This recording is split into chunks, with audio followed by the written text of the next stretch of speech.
There, Ronnie here from Total BMX, and basically I'm looking to start up a little kind of video sequence, looking at some guests in here who we can interview, some of the riders from Total BMX, the likes of Mark Webb, Alex Colborne, those kind of guys.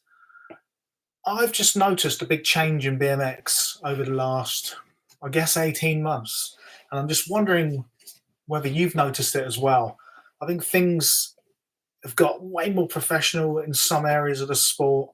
And I'm just wondering whether you think that's a good thing, or whether, kind of like the Olympic stuff now, whether you think that's changed BMX for the worse.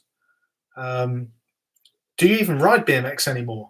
I mean, I think COVID knocked a lot of people out of BMX, didn't it? A lot of people who rode kind of did other stuff, or they were out of the saddle so long they just never got back in it, found new things. Maybe they got a bit older. Maybe they became a parent and had to grow up and get a full-time job. That kind of thing. I don't know. So anyway, any topics that you think would be good to talk about each week, let me know in the comments.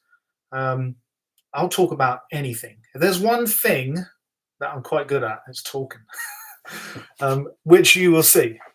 So this is my little home office. So I've got a climbing wall on the wall there. It goes up to a little mezzanine deck, which is a little playroom for my kids.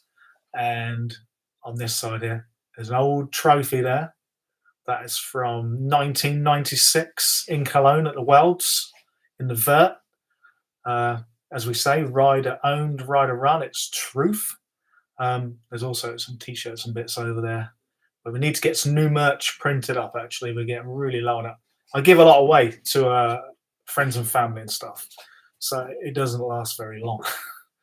But yeah, I mean, me, myself, my opinion on the changes in BMX. At first I thought that the Olympic thing was a brilliant thing for the sport. And I guess it still is, actually, because it is giving some people a living where maybe they wouldn't have one. However, it's actually changed riding. I mean, it's kind of crazy that an outside entity's come into BMX and said, hey, we want your sport in our big competition, the Olympics. And the way it's judged, I guess it's to push the riding in a certain direction, which will please, the everyday person watching on TV when the Olympics happens. So it's all the big stunts, the flips, the whips, and what we've really lost out of, specifically in park BMX, we've lost the tech side, right? I mean, all those guys can do it, but they don't do it at run anymore because it's high risk. And the other thing is even that's really hard, high risk stuff, if you do it in the middle of a run and you do some incredible kind of tech combo mid-run, you don't get any love for it, which I find quite weird because, I mean, you are absolutely risking it to the max. I mean, if you put one toe down in one of these runs now, you're like 20th, 30th, whatever. And if you don't do that tech trick and you just do a single whip air, you could be top 10. That could be the difference. So when you roll that dice to do some insane tech move, if you land it and you have a clean run, you should be like highly, highly rewarded for it. But you're not. And that's the way the judging's gone. I don't know, who's kind of decided how the judging goes. Obviously, I know a lot of people involved who are judging, but I don't know whether the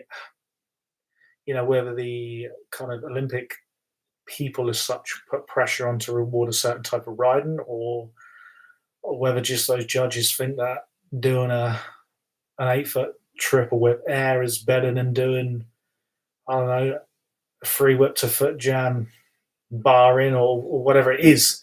But the last person who could ride like that in those competitions, those kind of world level World Cups, big feast events, was Alex Colborne. Alex would often be the guy doing a free triple whip, 720 whip, flare whips, flare downies, all that big stuff, some big transfer lines he did. And then mid-run, he'd throw in some kind of like crazy tech. And I used to be blown away by that. I'm like, dude, how are you dropping tech like that in the middle of a contest run? And the judges don't even care. So it was kind of pointless. But like he's sticking to his own way of riding. So got to respect that, right? I mean, one thing I will say that the level of riding in these competitions now is like out of this world, isn't it? I mean, it is insane, and obviously the guys at the top have left. Some of the slightly aging guys behind now, which is to be expected because each generation in a sport just pushes on to the next level. That's just standard, right? Um, but I love BMX. I'm hoping you love BMX, even if you've quit BMX and you're doing something else. If you have, I think it's time to buy a new bike. Dust your bike off, get it back out. I guarantee you head out and you go and do a few laps around the skate park. You're going to feel like $1 million afterwards and be like, what the hell have I been doing? I know that certainly happens to me. Like, I don't ride very often now, but when I do go ride, I feel great afterwards. I mean, like, proper gets the endorphins flowing, doesn't it? So I recommend your dust off your bikes and buy some new bike products because the cycling industry is struggling. All of it. I'm talking like from road bikes to BMX, and everything in between. Everyone is struggling. Like, people just aren't buying bikes right now. I'm not sure why that is. I mean, I kind of am. I feel like just as many people are riding BMX, but I just think they're not updating their bikes that often because times are hard. We've had massive inflation, food prices, fuel prices, energy prices, everything has gone up.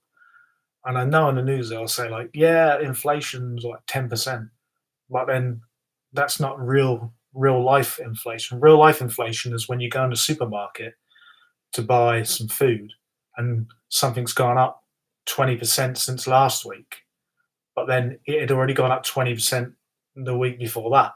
I'd say that most, like when it comes to food, I reckon it's up like 50% over the last couple of years. And, people's rents and mortgages have gone through the roof because of the interest rate change. And gas and electric's gone through the roof. And diesel and petrol and everything. So, of course, there's less spare money to spend on bike stuff. I'm really hoping that it is just an economical thing and that everybody who did ride is still riding and there's still new people coming into the sport because BMX is a magnificent sport. It just is. It changed my life. I went through so many different kind of sports. All the standard stuff, your football. I even played hockey for the school. Cricket, I was a good cricketer. I'll give myself that. I was actually a fine cricket player. But then nothing really kind of took me, like I enjoyed everything, but I wasn't passionate about any of those other things. And then the first time I rode BMX at a skate park and saw people who could actually ride BMX well, busting 360s, and I'm like, this is amazing. And I was just absolutely like taken by it. Had that bug bad. And let me think about this. How old am I now? I'm 46. Don't tell anyone. So that will be 31 years since my first visit to Southsea Skate Park. And now I'm here 31 years later. And I own my own BMX company. And we make things. We make things like chrome gyros. I don't think anyone else is making chrome gyros right now, are they? We are. Can you see me logo? Yeah, there you go. So, yeah, turns up at the skate park, 15 years old, just wants to learn a 360. I can't see anything beyond that. Go to my first major BMX competition, see the likes of Jamie Beswick and all the top UK riders, Zach Shaw. And I'm like, holy shit, that's how BMX is done. I could never do that. The distance between where I was as a 15-year-old kid who just started going skate park and where these guys were at the pro level was just insane. Now, obviously, I never got as good as Zach or Jamie, but I did manage to share a deck with them, and I competed with them, and I'm pretty psyched on that. I wouldn't say I'm proud of it. I got pretty good just because I loved riding and just stuck to it and just rode every day for a long time, for years. Never missed a day. And in fact, if I couldn't ride, if it were raining, I generally would cry. I do remember one week where it just rained every day, and I remember getting to like fourth or fifth day in and turned up at a skate park, and they're like, "Nah, sorry, we're not opening." I literally cried, and I was like 16 or something, I'm crying because I can't ride BMX. I was absolutely devastated. That's how passionate. That's how much I loved it. Um, but when I started out, the idea that one day I'd be running a BMX company was literally ridiculous. I would have said there's more chance of meeting the Lord Jesus himself or an alien. And I wouldn't say dreams come true because it wasn't. It wasn't a dream I ever had. It just kind of happened, organic, as they say. When these marketing people trying to throw out buzzwords, what a load of old. Yeah, I'll keep it clean. I won't swear. Anyway, I'm going to wrap this up. And what I'm hoping is that in the comments, you guys can hit me up with some ideas about topics that we can cover in the BMX Talk live streams. And let me know if anyone you'd like me to get into my office here to do some interviews with. I mean, I think Webby would be a good place to start, right? And I've known him a very long time, since he was a kid. And we spent a lot of time together, and we've traveled a lot together and been through a lot. And also, he is a shareholder, of Total BMX too. So there you go. Well, thanks for listening. I'm sorry if I bored you to death, but I'll see you next week. Take it easy. Have a great weekend. Bye-bye.